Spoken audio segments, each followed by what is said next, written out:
This is Darth Matthew, host of the Star Wars Generations and Superhero Ethics podcast, and I find your lack of membership disturbing. You can free yourself from the ads of those rebel scum by going to theethicalpanda.com and clicking join for $5 a month, $55 a year. No more ads, only the episodes, just as the Emperor intended.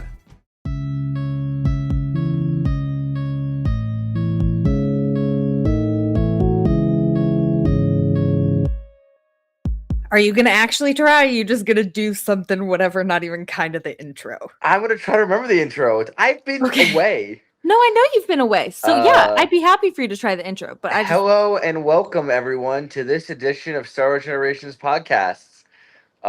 It's me, Alex Corman, joined by our lovely co-host Erin. Matthew is unavailable to join today. They're out of town. So they have left the kids to play. Here we are. And I had to set up the recording set all myself. It was very confusing, but I figured it out. And my laptop isn't working, so I'm going from my phone here, so my audio probably sounds real janky. So we're really running a tight ship here today. This may never be released. It may never. It might just be an echo chamber. We'll see what Matthew thinks. I hope that if it is released, though, you'll get to hear that little bit of banter. Yes. So in preparation for the release of the Maul series, we're going to continue talking a little bit about Maul's story. We're going to basically tell you about what happens to him and talk a little bit about his arc at the end of the Clone Wars. We last left off with him joining forces with his brother Savage after Maul had been found. And Obi-Wan and Ventress kind of kicking their booty and leaving them floating in space. So we're going to pick up from there and just kind of go through a little rundown, talk about his motivations and where that might leave him come the era that the show takes place in. So, yes. Erin, where do we leave off after Ventress and Obi-Wan and leave him in the dust? What happens? Yeah. I just want to point out, you said that Ventress and Obi-Wan kicked their ass. They do not. They were actually fleeing and got lucky. No. This was strategic play by Kenobi and Ventress. The strategic running away. No. Kenobi's got the strategy. Ventress has the running away. Combined. And if that is running away, I will just reference Pirates of the Caribbean, and it is the oldest and noblest of the pirate traditions is to fight so we can run away. And I don't mind running away. I'm not saying it's a bad thing. I'm just saying you gave our heroes a little too much credit. These baddies were about to get their ass. I gave Obi-Wan all the credit in the world. He's the best. That's true. Well, Anakin's the best, but Obi-Wan's pretty close. Right. So, yeah, last time we saw them was season 4, episode 21, 22. And then right away we see them again in season 5, episode 1. That episode, why is my voice cracking? It's been a long You're couple weeks that, here, right? folks. Kind of. I have you very low, so no one can hear the echo. Okay. Anyways, I'll back up. So we saw him in season 4, episodes 21 and 22. That's his revival into the start of season 5. That is where he kills Adi Gallia. Actually, Savage kills her by impaling her with his horns. Which is kind of an epic death, low-key. It's crazy. It goes crazy. Low-key. About time the Dathomirians used their horns for something. Yeah. They do, I guess. But yeah, they just use that opportunity to really show the power of Savage and Maul growing. Mostly also Savage, growing with power. Because there's multiple points where people try to kick Savage's knee out, and I love that just nothing happens. He just kind of looks at him. He's like, bro. He's just a super. He's like if Maul juiced. He's just like a super buff, impenetrable animal. And hear me out. Oh no. What's his fucking name? What is it? He's like a Bane-ified Maul.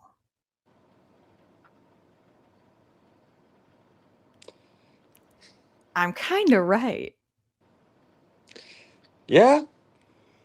I'm kind of right. also has someone pulling all the strings. Yeah. What an interesting connection we've made here this evening. Oh my god. You heard it here first, folks. Bane, Savage, same person. Very similar. Franchise. Different franchises, very similar. But anyway, they're left floating in space. Yes, and then the next time that we see them is on Mandalore at the midpoint of season 5, which is where Maul sort of takes over. I'm sorry, did you recently read the recap? I'm trying to remember. Wait, no, I did not. I don't have an exact recap. Did the pirates happen before or after Mandalore? The pirates happened before Mandalore. The pirates were when she died. Yeah, never mind. All right, we're here. We're on it. Yeah. I just don't remember talking about Hondo last episode because Maul and Hondo in the same episode was the goofiest thing that ever existed. It's so great. I don't remember what episode it is. You're correct, but like, yes, the Mandalorians basically find them drifting, and bring them back to Concord Dawn to try and figure out like who they are, if they can like get money from them, or like whatever the deal is. And Maul and Savage see an opportunity. Mostly Maul sees an opportunity to, in his mind, profit or take over, or he sees strong warriors that he might be able to control down the road. But for now, he plays nice, and they have a common enemy in Kenobi, basically. Mm-hmm.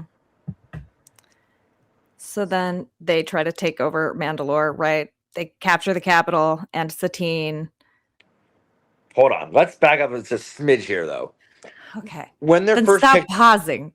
Well, no, what I mean is that like when Maul and Vizsla meet up, yeah, they don't really trust each other that much at first, but like basically they had like kind of brought and Savage and Maul to this camp and healed them, and trying to figure out what to do with them. And Maul and them basically through some conversations learn that they have a common enemy in Kenobi, and so like Maul doesn't have necessarily a direct interest in Mandalore specifically, but he does have an interest in one, fucking with Kenobi, and two, the potential of a strong an army that like is loyal to the strongest persons who Maul believes he can be.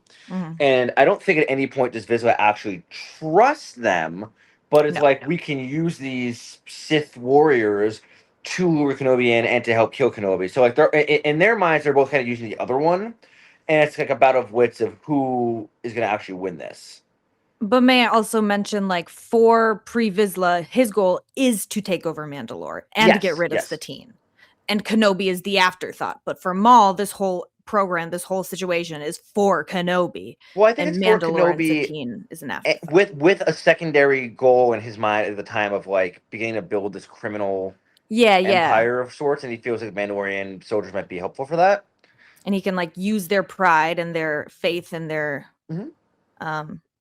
planet to mislead them. Yeah, so both of them kind of have like, but overlapping goals for the most part. But like definitely like they share common enemies and like want to help each other out, but not really like for the sake of helping the other one, more for their own selfish gain. So they do devise a plan, as Erin mentioned, where they're gonna like basically, Maul and Savage first go to all the different crime syndicates, and there's like, come help us with this plan. And a bunch of them tell him basically to, with the Black Sun tells him to fuck off, basically. And then Savage decapitates all but one of their counselors, which again, kid show. Erin, is this a kid show?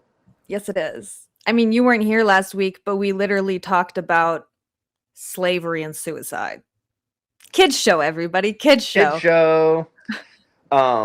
So basically, Maul, through blackmail, through murder, through all these different things, gets the Black Sun, the Pikes, and maybe one other group that I'm not remembering, or was it just those two? Maybe it's just those two.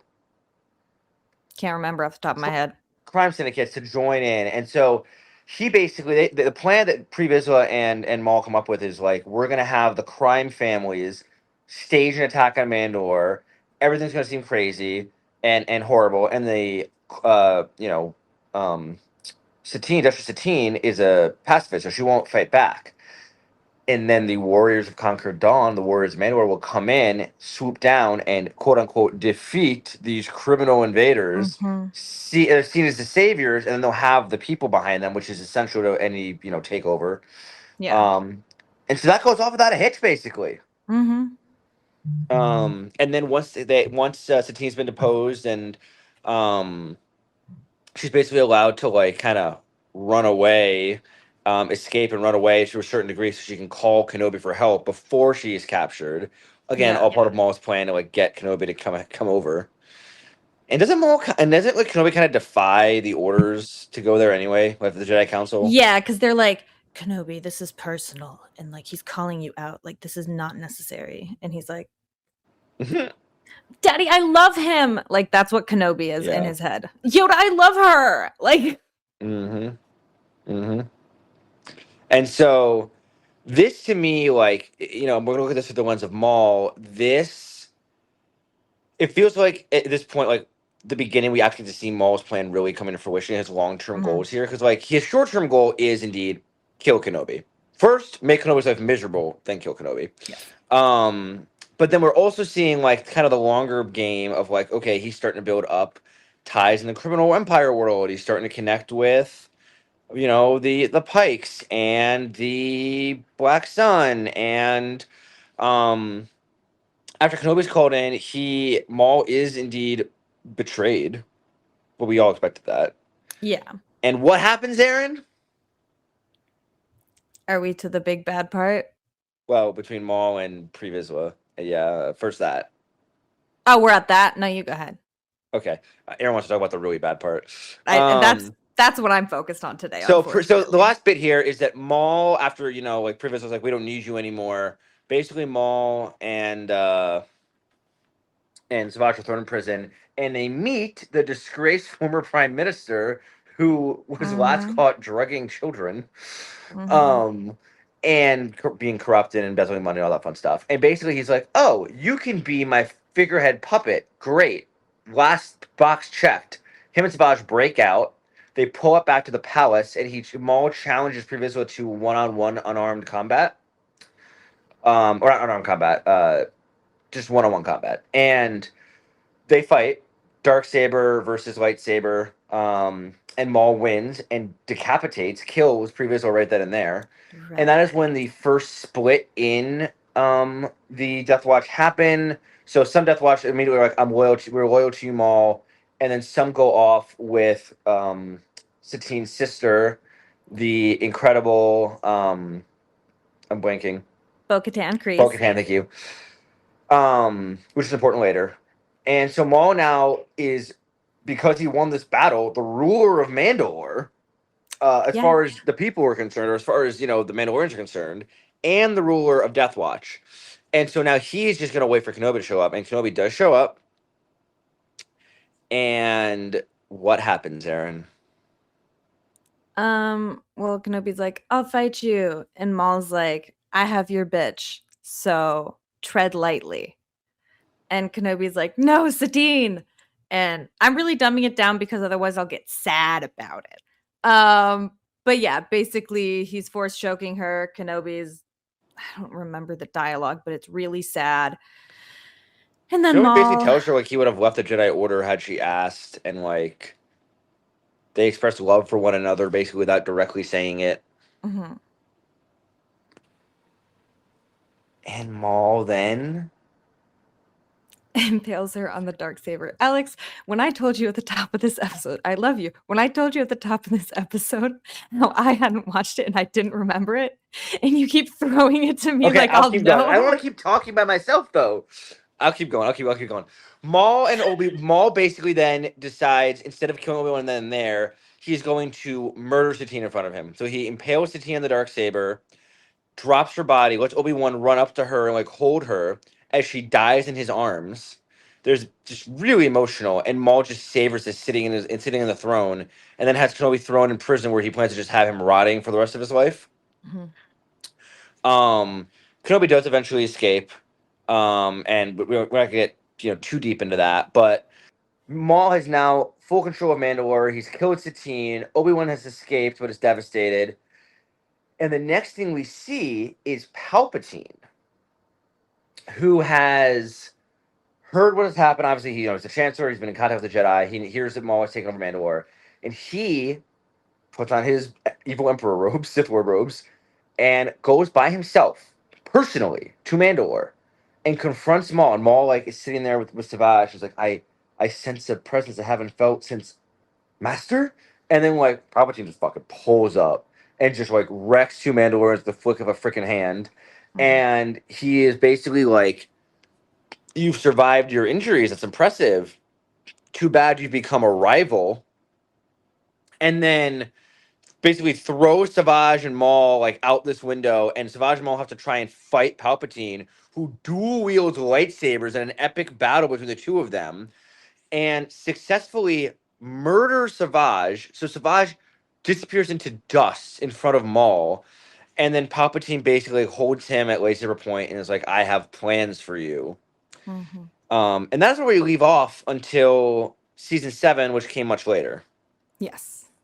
Yeah. And I'm sure Erin remembers season 7. I certainly remember that much better. I've watched it recently. So Erin can tell us all about what happens with Maul in season 7. Yes, but I want to talk about what happened in season 5 a little bit. Oh, sure, let's do it.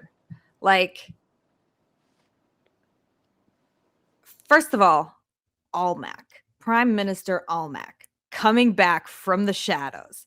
The guy that was sitting in jail for so long. After drugging children.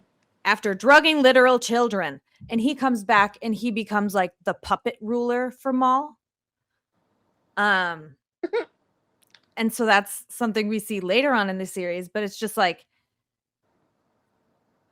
so interesting how similar to the real world, people in politics can be at high points and then they can even be put in prison or charged with things. And then they can be brought back to a position of power. And it's all just the people manipulating behind the scenes and really it's interesting because Almec is a pawn and he's been a pawn, I feel for a long time. And so I just liked seeing him back in that capacity. I thought it was interesting. I loved Pre Vizsla in this. Motherfucker was savage. He was not the entire time he was making comments we're gonna kill these fuckers later.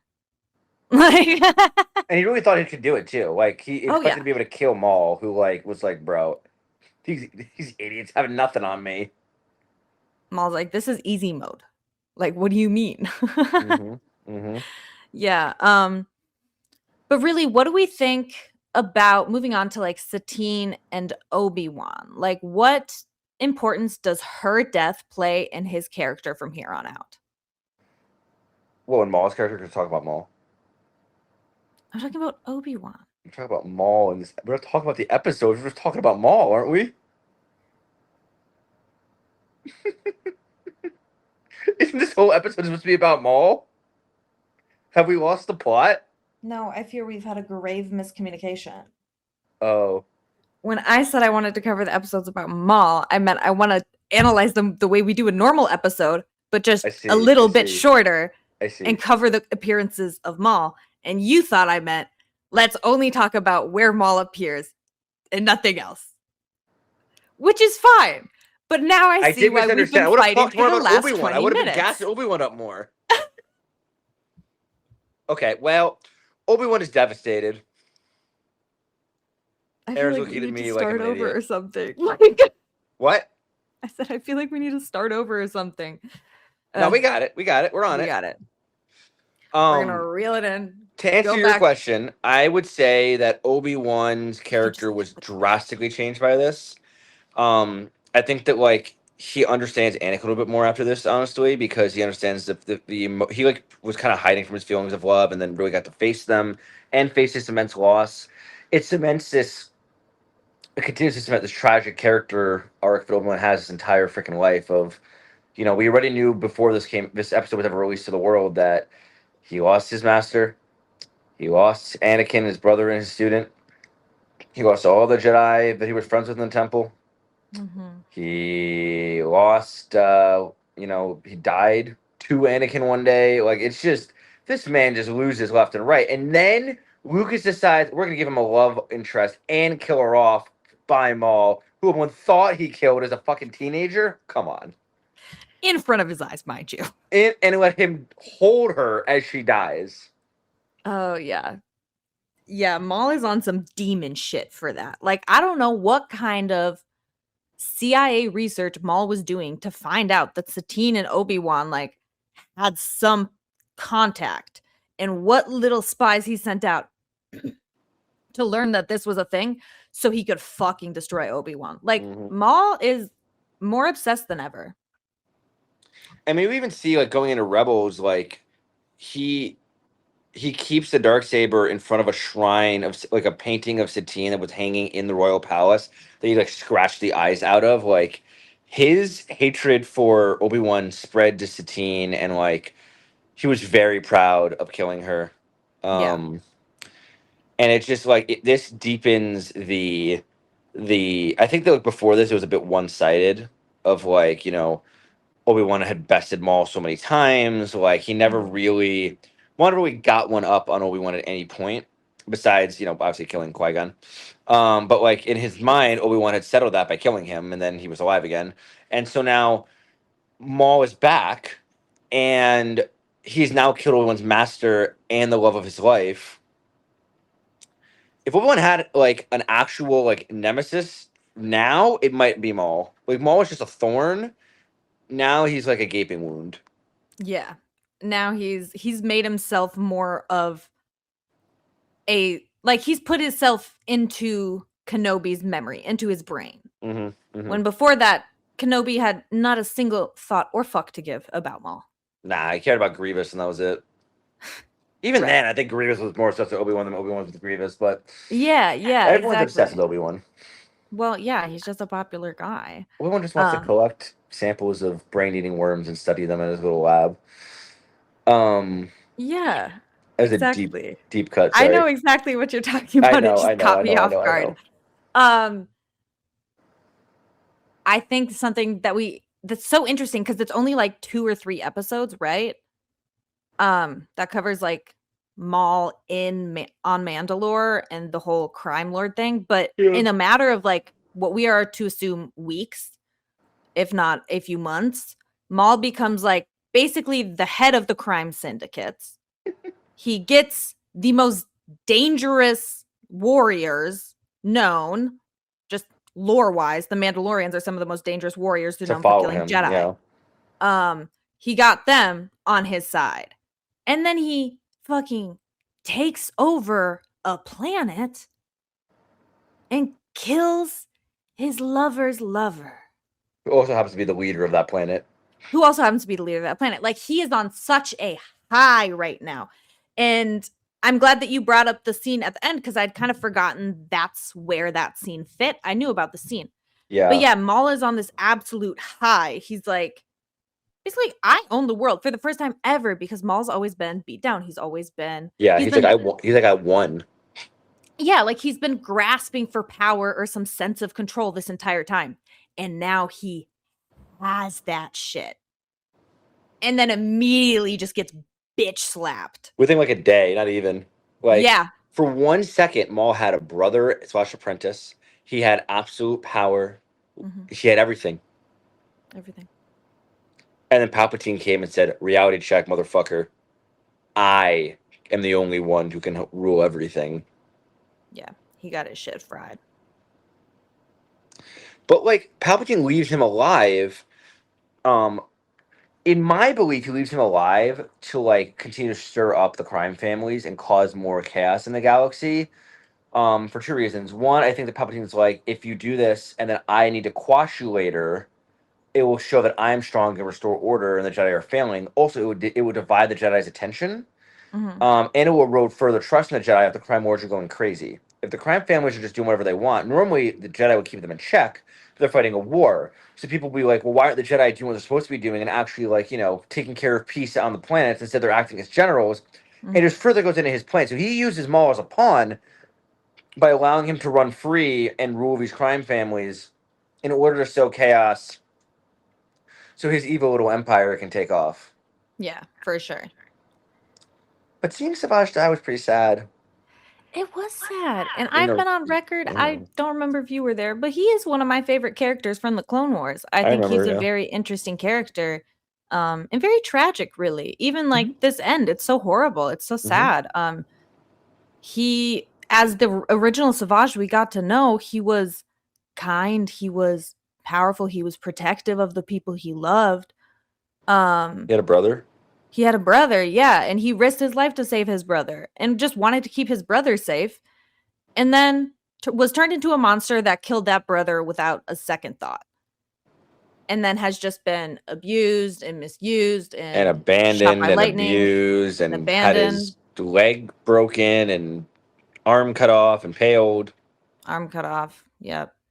and then just killed. And like killed and like no body left behind, turned to dust by like some Dathomir witch magic. Oh yeah, because like Palpatine stabs him and he just like turns into mist, basically. yeah. Um and so like Savage really did have a tragic little storyline. Mm-hmm. And it left Maul, but it like did more to like make Maul go just psycho, you know. But I think that after Savage was killed, we see like Maul really take on this loner phase of like I'm a loner, but I still want like that.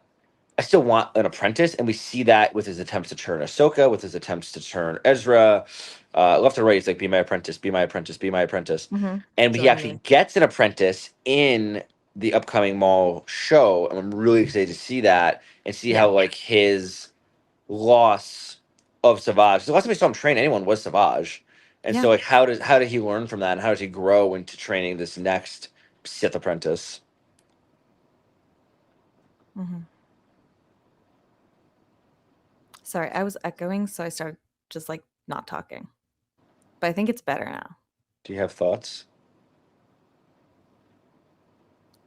Yes, no, I definitely think it'll be interesting to see him take on mentorship again and see if he approaches it differently. Because I feel like with Savage, I mean, when it started, he was kind of okay with the idea of brothers. It took like, well, an episode for him to be like, no, apprentice.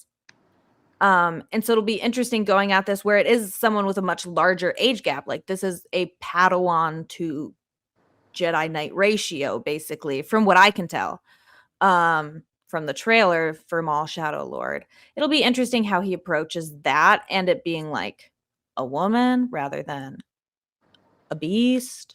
And yeah, I wonder if he'll be damaged by any of that and just how much loss he's already had. I wonder if there's I don't know, I guess. I'm excited to see how it turns out, but I think that losing Savage will probably impact his Mhm. play from here on out.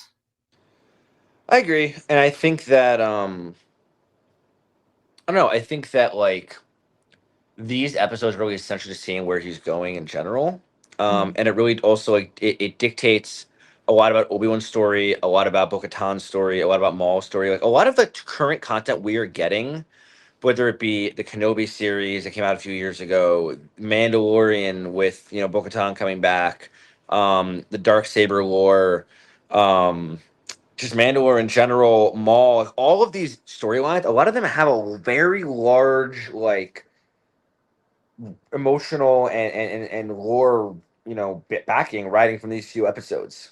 Yeah. It's Uh, really cool. I love to see it as a hardcore Clone Wars stan and nerd and freak and kid. I'm just so happy to see it. Stan, kid, freak. You heard it here first. Heard it here first, folks. And nerd. You missed And that. nerd. I have missed that one. Sorry. Excuse me. Yeah. I don't know. Do you want to get into season 7 or should we stick with season 5? I mean, do you have time? I have a little bit of time. If we only talk about Maul, I think we could do it. You want to talk about the final episodes of all of Clone Wars and only talk about Maul? Well, obviously, we'll talk about them again another time. You know what? Yeah, we should just call it probably. I just believe that like it will be better if we get to really dig into Maul plus Ahsoka plus Anakin plus Obi-Wan. No, I agree. And I feel like Matthew would like to be there for that probably. Yeah. And we've gone a little all Or over the maybe place. not, but Again, we'll see if this episode ever sees the light of day, or if it was just a 30-minute Aaron and Alex yapping session. it might be, but we tried our darndest. Did you watch the trailer for Mandalorian? I did, yes. Should we bonus content that? Sure. But first, can I actually tell you something very funny Maul related? Sure. Yesterday, I was at clinical because I'm in nursing school and I was taking my meal break, and there were 2 other students in there from my group. Okay. And I, had to go because Matthew's gone today. I mentioned earlier that I kind of did the setup for the streaming service, whatever, recording. I don't know. But Matthew had done like a video chat with me last night while I was at clinical on my break to try and like explain things. So I came back in and I explained, oh yeah, I'm doing a Star Wars podcast, blah, blah, blah. And we're covering like Darth Maul. And the girl was like, I thought Maul was dead. Oh. And this other guy was like, I thought he was dead too. And I was like, Oh. y'all ain't even ready. So I'm honestly really excited for the people out there who still think that. And although they will be confused, a quick Google will, answer your questions if you just want to watch the new show.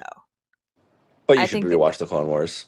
Well, of course. If you're a Star Wars fan, I'm sorry, y'all running out of excuses at this point. Alex, imagine this. You loved Maul in The Phantom Menace. You're not a cartoon person. You don't like cartoons very much. They just don't. I can't imagine that, but continue. Right. Okay. Yeah, you loved The Phantom Menace, and Darth Maul was your favorite character. You just loved his weapons. You loved the face tattoos. You were like, yes. And then he died. And I know I said all of that very slay, but imagine you're a child, right?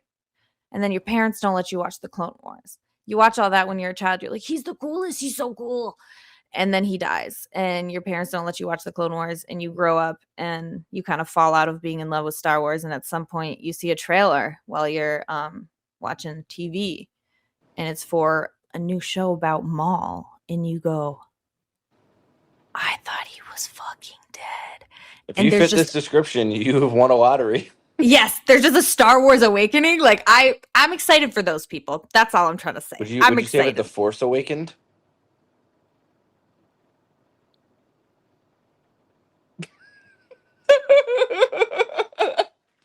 Erin's face turned to just pure disgust, y'all.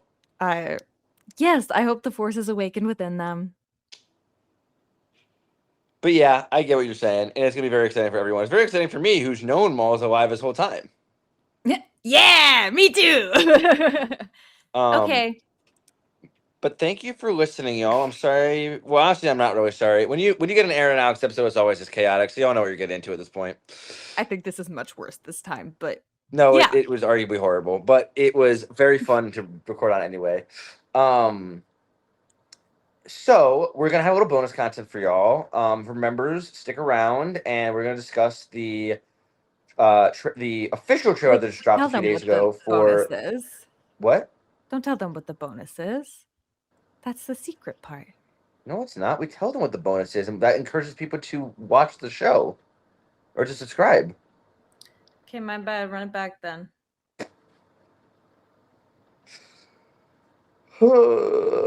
Members, stick around. We have some bonus content for you. We will be discussing the Mandalorian Grogu trailer for a little bit. But until next time, in honor of Matthew, we have spoken. In honor of myself, I guess. Stay classy, Concord Dawn. I was expecting Kenobi. I know it's not. Why am I here indeed? Okay, pause. Welcome back, members. Oh. I thought you were making me pause. Sorry. There's a new trailer as of 2 days ago? 2 or 3 days ago, yeah. Okay, because I have not seen that. Then maybe we won't do bonus content. Well, you can tell me about it, or we can wait 3 minutes and I'll watch it, and then we talk about it. What time is it? I have to go in 7 minutes. So can you watch it in 3 minutes and then we record on it in 2 minutes? Yeah. Okay. I'll put it in like 1.5 speed. Okay.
know exactly what part you're seeing right now too.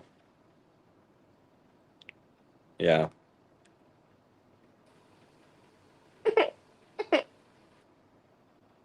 We're still live too. This is incredible. Okay, wow. Did you freak out when you saw our favorite bounty hunter on screen? Embo!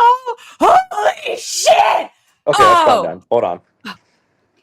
Will you be willing to quickly describe the trailer? Okay, so I did watch it in like 1.35 speed, but basically, wait. Welcome back to all of our lovely subscribers. Thanks for sticking around. We're going to discuss the brand new, well, a few days ago, brand new trailer for The Mandalorian and Grogu, the official trailer. Erin just watched it at like 1.35 speed, and I got to watch her geek the fuck out at multiple moments. Erin, tell me what you saw. okay, so many cool things. So first, I mean, just some like cool Mando and Grogu stuff. Some explosions, a hallway scene, the end of a hallway scene that seems very cool. That's the hallway scene they showed as a celebration. It is very cool. Right. Okay, so yeah, it's like he's hunting, he's looking for a hut, and everyone's like, fuck that. We don't fuck with the huts. Was my understanding. The informants won't talk to him. So then he's trying to hunt down bad guys based on a deck of some sorts, like a card deck. Not sure about that, but that's very interesting. And then also they're going after the remnants of the Empire because they're trying to prevent another war, and that's where Sigourney Weaver and Garazeb Aurelius come in. But also Embo's there. For those who don't remember, he is the bounty hunter in the Clone Wars. He's like the green-skinned guy who has the hat that he throws like a frisbee. Mm-hmm. And he often has a wolf dog with him. We recently covered the box episode. Did you do that? Yeah, so he was in the box episode. Yeah. Yep. He's super cool. But yeah, Erin kind of touched a little bit on things. But basically, my understanding of all the different things I've seen is that Mando is basically being employed by the New Republic. He was recruited by all his different buddies he's met along the way to assist in kind of clearing out, like Erin said, the remnants of the old empire, as well as some different crime lords and trying to take care of just like different things. I believe that deck is kind of like a list of just like enemies of the Republic, potential threats. So Sigourney Weaver is like his directly reports to, and she's kind of giving him assignments. And so we see them hunting all sorts of different creatures, and the Rata the Hutt, aka Stinky from the Clone Wars movie. We see Mando battling him in a wrestling rink. Which is crazy. And so yeah, we don't get a ton of information, which I actually prefer in a trailer. We know what the main plot's going to be, but we kind of get an idea of he's hunting different people. And we do see him come face to face with, Zeb and what's his name? Embo, thank you. And just all sorts of different creatures and individuals. And so, I overall think I'm very excited about this movie. It's the first time Star Wars come back to the big screen in a long time. I'm a teeny tiny bit concerned. Some of the CGI looks a little rough. we'll find out. Maybe they'll touch it up before the movie comes out. Yeah. But some of the CGI looks very good, and I'm just excited to see Embo in a live screen. I'm also very excited to see live action Zeb. Getting to hear him say a line. We've only seen flashes of him running around on the trailer, but like him fighting is gonna be freaking epic. Yeah. And I would not be surprised if we saw other individuals, like if Ahsoka made an appearance or other people from the Ghost Crew. Whether Ahsoka's trapped on another planet in another galaxy. Would we know when this movie takes place, though? Is she trapped there right now, or does this take place before that happened? I don't know. So we'll find out. So like, it's possible to take place while that's happening, and like, Ahsoka season 2 could help link these things. Maybe Mando somehow is involved. I don't know. A lot of unanswered questions, but we do get to see Grogu. A lot more competent, helping out, wearing his little armor, swimming, jumping around. Mm-hmm. Him and Mando are very much like a fighting force now. It's just not like Mando protecting Grogu. Yeah. But still, Mando has a monologue about, I will always protect him. Yeah. Because he's a dad. And we see like Embo takes off Mando's helmet. Mando's like has his helmet taken off multiple times. Like you see Pedro's face, Din's face. And I don't know. It feels like a lot of the rules that he was following are kind of out the window, and he's going to be playing by a completely different set of rules. And I'm Yeah. excited to see where they take this. Fighting the Empire, fighting crime lords, fighting Hutts, all these crazy little adventures. It's just gonna be a fucking space adventure. Yeah, I'm really excited. I had a friend who she enjoys Star Wars movies because she enjoys like action movies, like she likes Marvel and stuff, but she's not like a Star Wars nerd. She told me, she's like, yeah, I saw the trailer, it looks boring. I was like, what the fuck is Looks like an wrong with you? adventure to me. Well, I was like, bro, I mean, she's like, but what's the plot? And I was like, well, you're not supposed to know the main plot from the trailer. Like, it's just like showing you some of the cool parts. Like, don't hate on it. She goes, I don't think I could ever see Pedro as a dad. And I was like, he is zaddy, but okay. The Last of Us? Yeah, facts. Just have to see season 2 of that, but yeah, Pedro plays a great dad. I don't know. Yeah, plays a great dad. But yeah, I think this movie's gonna be incredible. Me too. I'm excited, and I'm gonna make that friend go see it. By the way, as you should. She's as required. you should. Mm-hmm. All right, friends. Thanks for following along for this chaotic adventure. I hope you had some fun. We sure did. And until next time, stay classy, Mandalorians of all ages and sizes. This is the way. This is the way. Electric. Do you know how to stop the recording now? Yeah, I just did it.